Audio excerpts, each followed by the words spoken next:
Nombreux ne savent pas, n'ont pas vécu, n'ont pas le vécu, n'ont pas vu, ne veulent pas entendre, prennent ce qui ne leur a jamais été donné. Ils prennent des places qui ne leur a jamais été données. À les voir, on se pose la question, qui les a envoyés? Qui les a établis? Qui les a mandatés? Leur parole n'a pas ce qu'il faut. Ils vont là où il ne leur a pas été donné d'aller. Ils n'ont pas reçu. Allez voir, il y a un manque. Il manque une source. Il manque la source. Il manque la formation, le parcours. Il manque l'expérience, la compréhension de ce qui est caché. Le langage est caché, codé. Les manifestations sont pour eux incompréhensibles, obscures. La bonne nouvelle est un mystère déployé, découvert, un message qui éclaire. La bonne nouvelle est un message, il se dévoile. Mais pour celui qui refuse la marche, il reste obscur. La bonne nouvelle est un message, c'est une nouvelle, quelque chose qui se proclame, qui se découvre, qui s'accomplit. Elle s'accomplit et continue de s'accomplir. Elle se fait découvrir. La bonne nouvelle fait de celui qui la porte un messager. Il dévoile quelque chose. Il dévoile un mystère. Il publie, il propage. Un mystère se vit, il se comprend, il se manifeste. Nombreux ne vivent pas le mystère. La vie de celui qui vit la bonne nouvelle est un mystère pour l'homme. C'est Elohim qui met à découvert le mystère. Il témoigne de sa propre main. Il tire. Celui qui vit le mystère est tiré. Il ne comprend pas. Sa main est un souffle, un vent. Il ne la comprend pas, mais elle rend témoignage pour nous. La vie de la bonne nouvelle est une énigme. Elle est un mystère. Celui qui la vit lui-même un mystère. Nombreux ne veulent pas vivre ce mystère. Mais Elohim fait grâce car il est miséricordieux et il ne cesse de prendre patience. Nombreux n'ont pas ce mystère en eux. Un mystère reste obscur pour ceux qui avancent sans aimer cette bonne nouvelle. La bonne nouvelle, c'est que le mystère se manifeste et que le temps approche. Une nouvelle renouvelle, qu'elle soit bonne ou mauvaise, la bonne nouvelle renouvelle. Elle redresse, qu'elle plaise ou pas, elle reprend. Les mystères qui se manifestent sont un message, obscur pour ceux qui se sont séparés de l'Évangile. Le message, qu'il plaise ou pas, est fait pour reprendre, réconcilier, restaurer. Mais ce langage sera obscur pour ceux qui ont détourné leur regard de la foi. Il sera comme une nuée. Le message sera brouillé pour l'homme dépourvu d'intelligence. La bonne nouvelle est un mystère caché, et seul Elohim le révèle. Toute personne ayant reçu l'intelligence de l'esprit peut recevoir le message. Ce n'est ni la chair ni le sang qui le fait découvrir, mais l'esprit d'Elohim. Elohim est un mystère. Son message est mystère.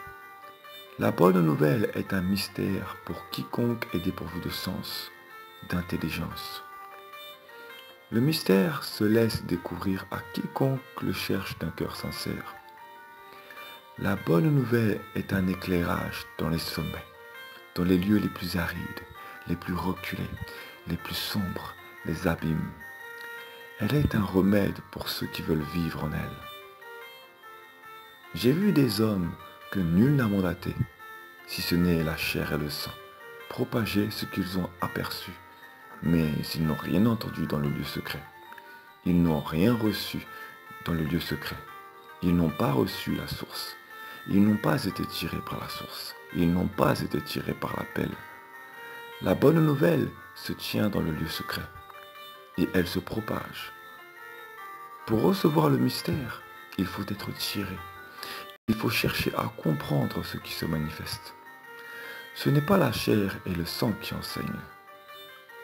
Pour enfanter le message, il faut souffrir les douleurs de l'enfantement. C'est dans le mystère que l'embryon est formé. C'est dans le secret que ses membres se forment. C'est le témoignage du mystère qui aboutit à la formation du caractère de l'homme. Personne ne comprend le comportement d'un élu, d'un bien-aimé, choisi et sélectionné par Elohim. Ce n'est qu'après les épreuves que l'on voit le résultat. Ce n'est qu'après la formation que le témoignage est en forme. Ce n'est qu'après la compréhension de la formation qu'un homme comprend le message de ce qu'il a vécu. Le vécu est un mystère, et l'homme bien-aimé issu d'Elohim est tiré par ce mystère. La bonne nouvelle se manifeste par un langage obscur. Le message est obscur pour ceux dont le cœur est obstiné. La bonne nouvelle se manifeste. Le mystère se manifeste et il se manifestera car elle s'accomplit. La nature manifeste le message et la nature est claire. Elle exprime elle-même le message. Le rouleau se déroule. La terre elle-même manifeste le mystère. Le mystère attire son bien-aimé et tout semble obscur pour lui. Son propre témoignage le secoue parce qu'il reste encore obscur à ses propres yeux. Ce n'est qu'après formation qu'il reçoit la finition du message. Ce n'est qu'après avoir accepté que tout ceci est trop grand pour lui qu'il s'interroge. Qui peut tenir le mystère par sa force? Nous voulons prendre ce mystère pour nous, dire que nous détenons le mystère. La vérité, c'est que ce mystère est trop grand pour nous. La vérité est que nous recevons le mystère. Mais qui peut prétendre détenir le mystère? La bonne nouvelle se manifeste. Elle est une force, une puissance. Elle se met à nu. Elle tire les envoyés. Elle donne des clés. Elle sonne. Pour chaque étape, elle délivre les messages. Mais qui a établi par la chair et le sang pour prétendre avoir un successeur? Le message se reçoit d'en haut, par la formation de l'esprit, formé dans le secret, formé par le vent, par un langage obscur. Le cœur reçoit le témoignage de l'esprit. Les yeux de l'homme ne peuvent voir. Notre cœur entend, accepte, puis reçoit, puis commence à comprendre. Le voile est ôté. Alors, le mystère se dévoile et la bonne nouvelle se manifeste parce que notre cœur a accepté de recevoir pour voir. Un homme vivant la bonne nouvelle est un porteur de message. Il reste lui-même un mystère. Sa vie porte elle-même le message. Elle est un mystère. Mais ses adversaires seront étourdis, confus, car le mystère d'Elohim est incompréhensible pour ceux dont les cœurs restent obstinés. Plus la bonne nouvelle s'approchera, plus elle se dévoilera, plus la délivrance approchera, plus le message sera manifeste. Plus l'homme refusera la nouvelle, plus il sera étourdi. La bonne nouvelle se manifestera, car la délivrance approche. Le message approche. Le mystère incompréhensible pour l'homme approche. L'homme ne veut pas parler. C'est donc la nature qui s'en charge. Le monde dévoile le message et la délivrance des messagers approche. La bonne nouvelle se dévoile à chaque manifestation, à chaque saison. L'invisible se manifeste dans le cœur de l'homme. Et l'homme s'endurcit à cause de ce mystère.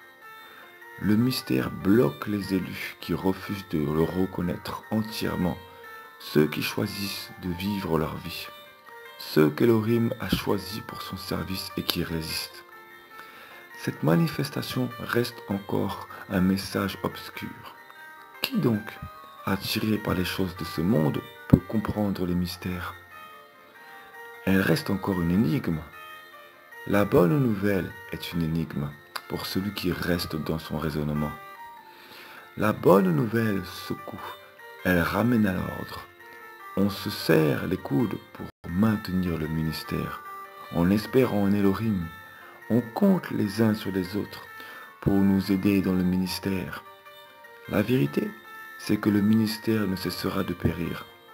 L'amour d'un frère, le soutien d'un frère ne freinera pas le mystère du message.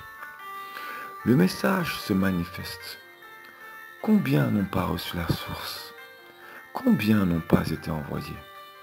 Combien n'ont pas reçu le message à la source? Combien reçoivent le soutien de l'homme? Mais le message n'a plus les nouvelles du mystère. Le mystère ne s'achète pas, il coule. Le message du mystère se comprend, il se traduit par le témoignage. Le message est un vent, il ne se voit pas, il se ressent, se comprend. Il est un souffle, un chuchotement, parce que le chuchotement ne peut s'entendre que par celui qui le reçoit à l'oreille. Il est un tonnerre, parce que le message frappe les oreilles de quiconque l'entend. Ceux qui sont dans la foule se cachent. Seuls ceux qui ont les oreilles peuvent comprendre. La bonne nouvelle est un message. À chaque saison, son message est nouveau, car les sceaux sont retirés. Les trompettes font ressentir leur secousse. Les événements font parler, mais le message reste le même, l'abandon de sa vie. Le message est nouveau et il se dévoile encore et encore, car le mystère se découvre encore. Qui a reçu la prédication du mystère? Qui a reçu la prédication du sacrifice avant que le vent ne descende? Le message est un feu. La bonne nouvelle est un mystère. Le mystère se découvre au fil des saisons, au fil des événements. Nombreux s'entraident pour soutenir leur ministère les uns les autres. Mais où est la source? Quiconque dit qu'il connaît n'a pas connu, car une nouvelle est une nouveauté. Elle nous donne des nouvelles. Celui qui dit connaître n'a pas connu. Elle est un mystère qui se découvre à chaque saison, à chaque manifestation, à chaque fois qu'il se rapproche.